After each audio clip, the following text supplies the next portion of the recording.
Welcome back, everybody. Welcome back to Let's Talk About It.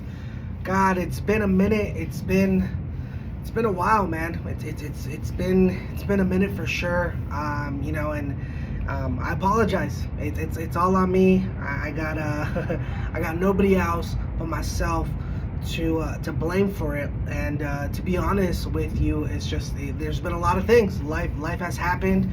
And there's just a lot of adjustment periods that came out through this whole thing, and so this podcast decided to take a step back.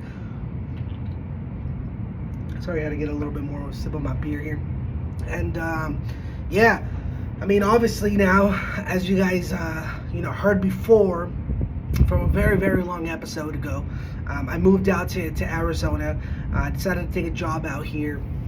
And moving out to a brand new place is definitely an adjustment. I can't lie. It does take a little bit of toll, especially when you move out and you don't know anybody. Just been out here by myself, and so man, it's a lot. It's a lot for sure, and it's a lot more than I want to digest in this episode specifically. And so we'll definitely talk a lot more about those stuff later on, but for right now, I'm excited. I'm happy to be able to do this once again because it's definitely something that I really, really enjoyed, and so just happy to be back and to be able to show this off. Who am I showing this off to? I have no idea, but yeah. So a couple of things. Number one, I'm gonna start recording again. The one thing about the podcast that I would say, when we kind of first started, or when I first had the idea, it was I really wanted to do an interview show, right? I think it started off with life podcast, and then it obviously turned into Let's Talk About It. And I had the great opportunity to interview some amazing people throughout the year. So shout out to anybody who's been on this podcast before, who came on, who shared some of their life and their stories, and I absolutely love it. Thank you guys so much for doing that, and I kind of want to get back to that as well. But I was so stuck and so adamant about, having to have somebody else, having to have, whether it was a partner, whether it was to have somebody to interview. And if I didn't have an interview lined up, then, I wouldn't record, because I was like, well, this is the whole premise of it and so forth. And, I've realized, or I come to a realization nowadays that, screw it. I'm going to go ahead and just continue on with the podcast. It's something that I really love. It's something that I really enjoy. And it's going to be just by myself. And sometimes I won't have interviews, and sometimes it's just going to be me coming in here and ranting about different stuff. And it's just that. It's Let's Talk About It. It's about whatever is out there. And it's hearing the views from this weird, crazy, Mexican kid who loves to talk and who loves this avenue to kind of share himself and express himself, and that's what we're gonna have. And so the other thing that I realized as well is that I really enjoy podcasts, and I love listening to podcasts as well. And but I really, really, look at my hair's just all messed up. I really, really, really liked the video aspect of it all. And so I am gonna start recording these things. I am gonna start uploading them to YouTube. So if you guys want to see the live version of these things, by all means, you guys are going to be able to catch the episodes on YouTube as well, and kind of see that on that front. So man, I'm excited about this whole thing again. Like I said, it's just going to be me coming out of here and talking about whatever it is that I want to talk about, because it's Let's Talk About It. Let's talk about something and have a Mexican kid's perspective on it. And right here, I'm just in my balcony out here in Arizona. So for those of you guys who will be watching this on YouTube or might manage to catch it, by all means, thank you guys for checking it out. And if you guys are one of those few people who stuck with it and just were waiting for another episode, I appreciate you. And if you're brand new because you're finding this for the first time, then by all means, thank you for listening to it as well, man. I want to do this consistently, and I'm excited.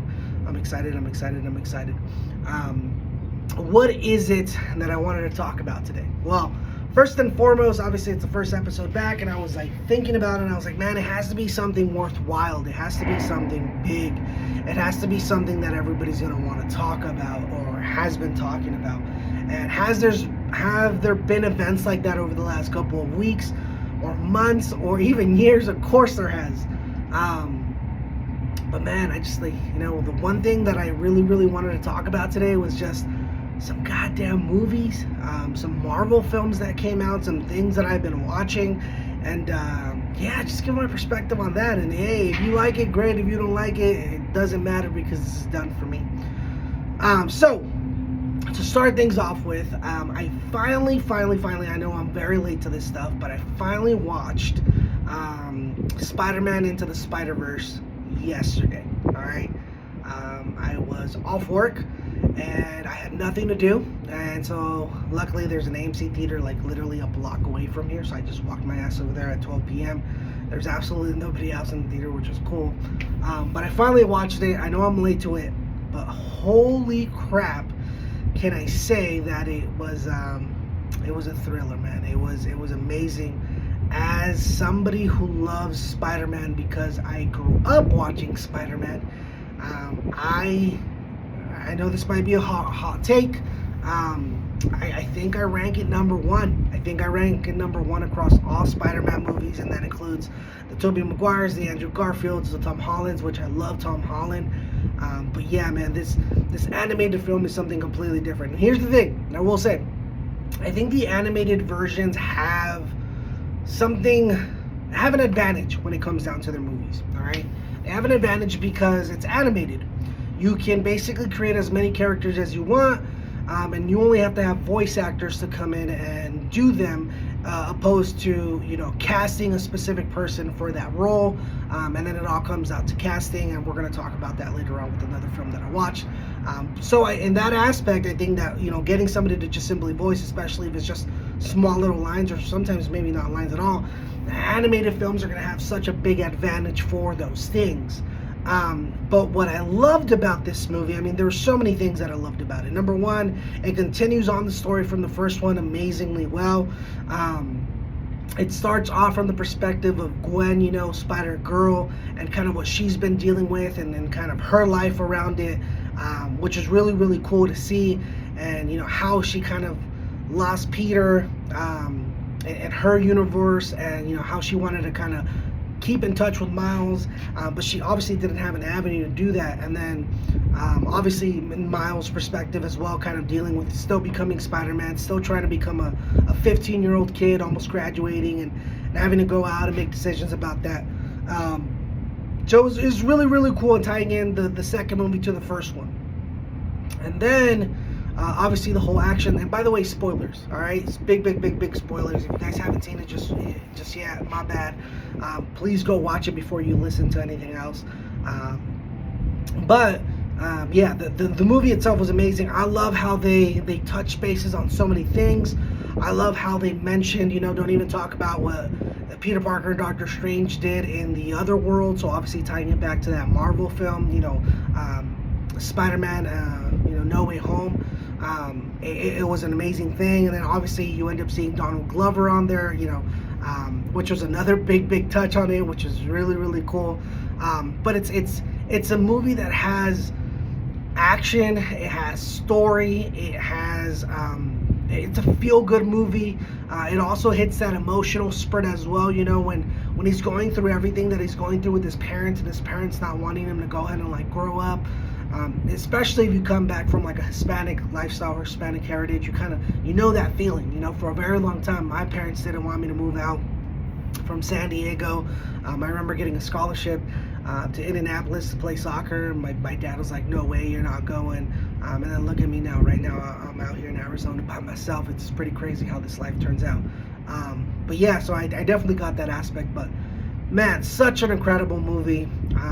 I'll be honest, I hated the fact that it ended as like a part one, because obviously I don't think it was, and maybe it was, I don't know. I don't think it was tailored out or advertised. There you go, that's what I'm talking about. It wasn't advertised as like a two-part sequence to it. And again, if it was, I apologize. I wasn't up to date around it. It's not what I saw from it. So I was a little disappointed that I didn't get a resolution from it.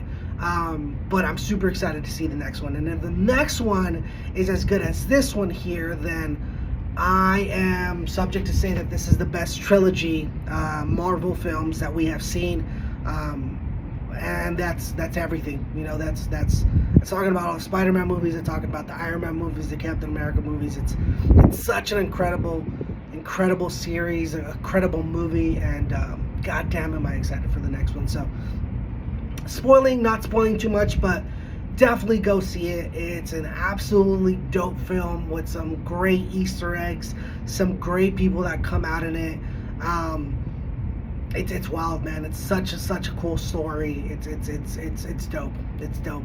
The one thing that I found funny that I didn't really recall from the first one was that the guy who plays Peter Parker is the same guy who plays, I didn't even know his name, but from New Girl, right? Like the main character from New Girl, which you wouldn't think superhero looking at him, but his voice just works out for that Peter Parker, and that's what I mean with the animated films. Like, voice actors, sometimes people that you wouldn't even think can play superheroes, can, do an amazing role on it. So that was something new that I discovered. I was like, holy shit, I didn't know about that. And obviously, talking about casting, it leads me to the next film that I saw, all right? Because, was it 3 days ago? Saturday. I want to go see the Flash movie. Now, Flash movie, I was super excited about because I've heard all these amazing reviews about, right? It was supposed to, recapture DC. It's supposed to bring everything together. Obviously, DC is going through a big change with James Gunn taking, I don't know, top helms or creative control of whatever DC is about to be doing. And so I was super excited because I've heard really, really good reviews around it. Everything that I saw online was good. People who had seen it beforehand, mentioned some good things. Even Steven Spielberg came out and said that he really, really liked the film. So I was hyped about it. I was excited about it. Sorry, another drink break. And yeah, man. So I'm gonna go see the Flash. Here's a couple things that I have to say about the Flash. Overall, on a scale from 1 to 10, Spider-Man 10 out of 10, amazing movie. The Flash, I give it a 7.5 out of 10, all right? It was a great film that had a great story behind it. Obviously, they're trying to go ahead and touch on Flashpoint, which it was Flashpoint, it wasn't Flashpoint. If you see the comic book versions, obviously, he goes back and then it's no longer Bruce Wayne, it's his dad, and his dad is evil and actually killing people because of what ended up happening to his son. It's a lot darker. And then it ends up with an amazing scene where he gives out a letter to the Flash that he gives out to Batman, which is awesome. It's one of the greatest things that I have seen. Again, animated, dope. But this live version was very, very different in that Flashpoint version. So he does go back in time to save his mom, which is obviously the big thing that the Flash always ends up having to do. Before we go there, Ezra Miller, all right? I still don't know about that casting. Not that I don't know about the casting. I don't like it. I didn't like it. And it's not even to get around all the shit that he's done and all the legal trouble that he's gotten into, and so that's why he didn't go out and do a lot of the media tour around it, right? But to me, he doesn't come across as Flash. Now, he had some great things on there. His younger self was annoying as hell, and that's why, he annoyed me. He pissed me off during the film. I was in the theater pissed off around it. And, if an actor is able to convey any type of emotions from you, even being pissed off, then he's doing a good job, right? And so he did a really good job in that aspect, but the Flash that he portrays is just, he's weird, he's shy, he's goofy, he's antisocial. And to me, growing up in the cartoons versions of the Flash, it was the Flash was cocky, the Flash was the jock, I guess, from high school. He had some really, really funny one-liners, which he does have in here, but just in a different manner. So overall, I don't see Ezra Miller as the Flash. All right, that's first and foremost. Again, he did a great job with the younger self and a little bit with the older self towards the end of the film. I get it, but just overall, I don't have a full buy-in that, okay, this is the Flash. I'm set, yeah, this is the person I don't want to see in more movies. And that's the other thing about this movie. For me, it's the casting around it. There was a couple people that I'm just why? the Flash's mom in this film is Mexican, and she's like speaking Spanish to him. And I mean, look at my face. If you're watching this at YouTube, if you're not watching this on YouTube, I'm very brown, right? I'm Hispanic, I'm Latino, I'm Mexican as hell. A huevo cabrones, no? And like, I don't need Flash's mom to be Mexican, you know? Like, as a Mexican, I was like, what the hell? This Flash's mom is never Mexican. I don't know where that came from. I don't know why it did. I don't think it worked. I really don't think it worked on there. I was like, what is going on, or what brings to it, or what does it add into the story? I didn't like it. That's just myself. So the casting for the mom as well, kind of changing the whole Flash narrative. Maybe that was the whole point, of trying to make it very, very different, very more inclusive. I don't know what it was. I don't think it worked. And then like other people around, you know, the whole casting, just I don't know. I think the casting was wrong, and I think that's one of the things that the Marvel films actually has a great thing at doing, is they cast the right person for the right role. And I don't necessarily liked it in this one. Like even Iris West, I don't know, I didn't buy it. Maybe I'm comparing it a lot to like the Flash on TV, which I really liked. But yeah, the casting on it was a big thing for myself. All right, for myself. That's just my opinion. Let me know what you guys think. Did you guys like it? Am I just tripping on it? Am I on this by myself, or do you guys agree as well? I don't know. I don't know around it. And the things that Ben Affleck, I'm still not a big Ben Affleck fan as the Batman. I did come to a realization in this movie. I like Ben Affleck as Bruce Wayne. I saw it more. I noticed it, that conversation between Bruce and then the Flash when he's outside his apartment, and he's talking about like not going back in time, and he's telling him like, I can save your parents. Like I believe that was Bruce. I was like, oh shit, you know. I'm digging it. I like it. But then like as Batman, there was that scene where like, you know, Wonder Woman comes in and saves him, and I don't know. He looks weird. He looks weird in a bat suit. He looks weird as Batman, and I still didn't like it. To me, not George Clooney, but Michael Keaton was the highlight as Batman. Like Michael Keaton putting on that bat suit years later and doing some of his catchphrases and the way that he was amazing. I loved it. That was nostalgic. I absolutely loved it. I love that idea. That's what makes the story so good. The fact that they capture it and they go back and they, you know, shout out a lot of these different eras, old school Supermans, old school Flashes, old school Batmans, you know, like that's what I loved. That's what I really liked about the movie. That's what I feel went really, really, really well.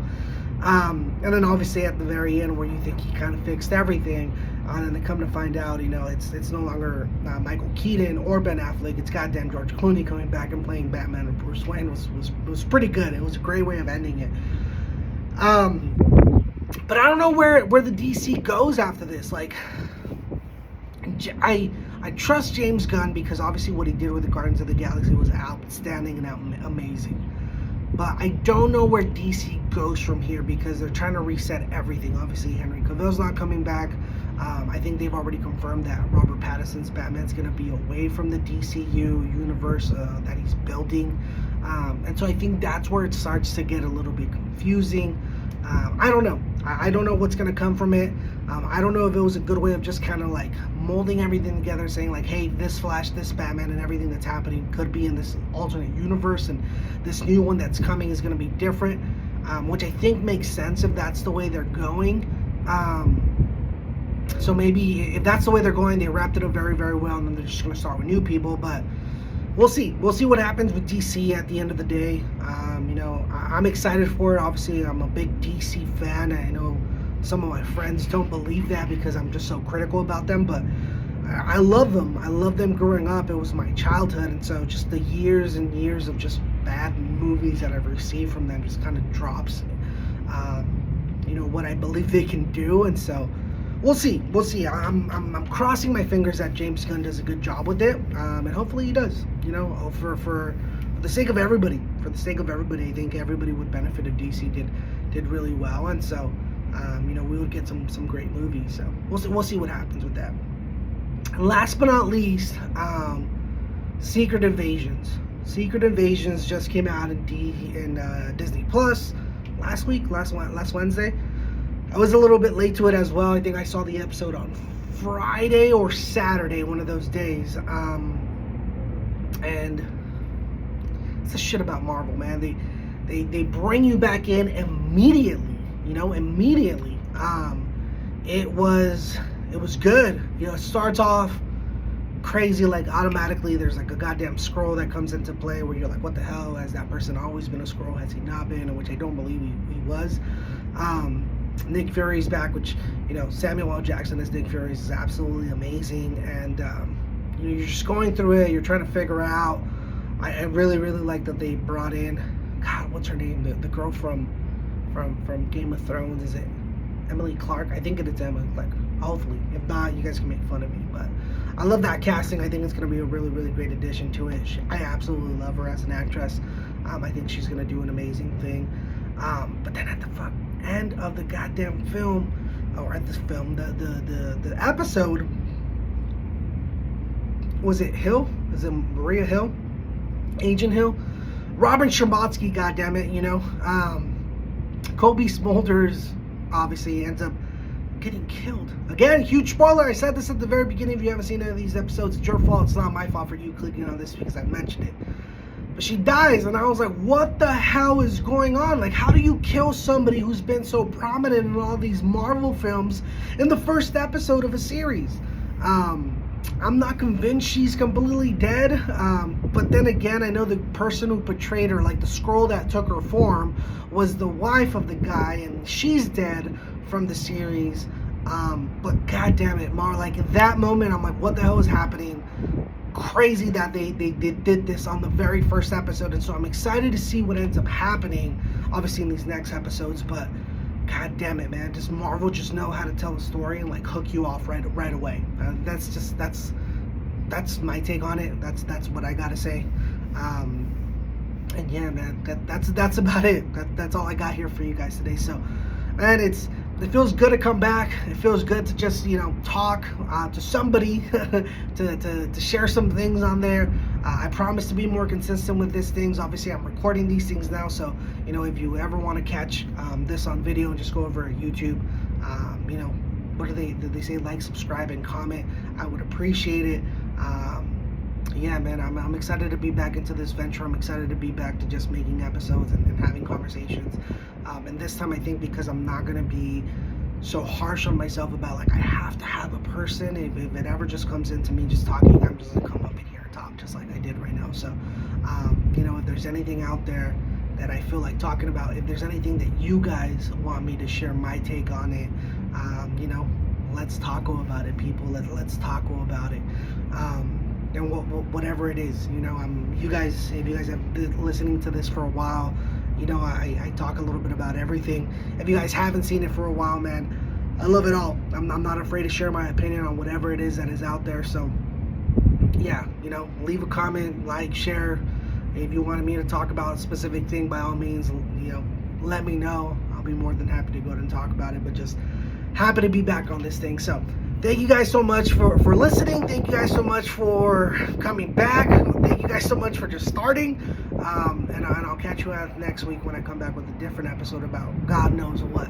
But I'm excited about this stuff. So, appreciate y'all, people. Thank you. And I'll see you guys next time.